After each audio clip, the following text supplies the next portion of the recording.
ఆ 5 దేశాల్లో ఒక్క ఇండియన్ కూడా లేడంటే మీరు నమ్ముతారా? ఇవే ఆ దేశాలు. మొదటిది వాటికన్ సిటీ.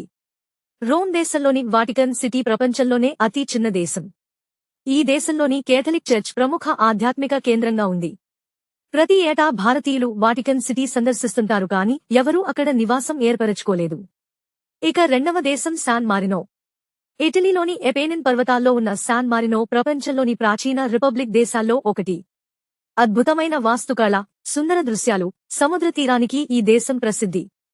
శాన్ మారినో సందర్శనకు ఇండియా సహా అన్ని దేశాల నుంచి పర్యాటకులు వస్తుంటారు కానీ ఏ ఒక్క భారతీయుడు స్థిరపడలేదు. మూడవ దేశం Bulgaria. South east European country Bulgaria అద్భుతమైన, అందమైన పర్యాటక ప్రాంతం. ఇక్కడ ఇసుక సముద్రం, బ్లాక్ సీ ఉన్నాయి. అందమైన ప్రకృతి రమణీయత, సాంస్కృతిక వైవిధ్యానికి ప్రసిద్ధి. అయినా ఈ దేశంలో ఒక్క భారతీయుడు కూడా ఉండడు. నాలుగవది పాకిస్తాన్.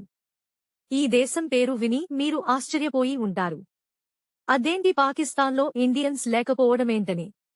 అక్కడ ఉన్నవాళ్లంతా విభజన సమయంలో లేదా అంతకు ముందు ఉన్నవారే.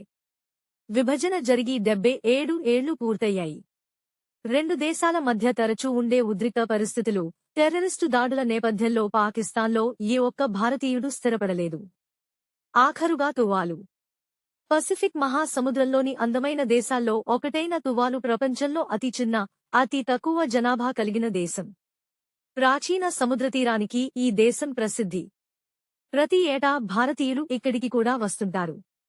కాని ఎవరూ ఇక్కడ నివాసం లేరు. మనకి తెలిసిన సమాచారం ప్రకారం ఈ తువాలు దేశం ప్రపంచంలో పెరుగుతున్న గ్లోబల్ వార్మింగ్ కారణంగా అతి కొద్ది సంవత్సరాలలో పూర్తిగా నీటిలో ద్వారకా నగరం మునిగినట్టుగా మునిగిపోయే ప్రమాదం ఉందని శాస్త్రవేత్తల అభిప్రాయం.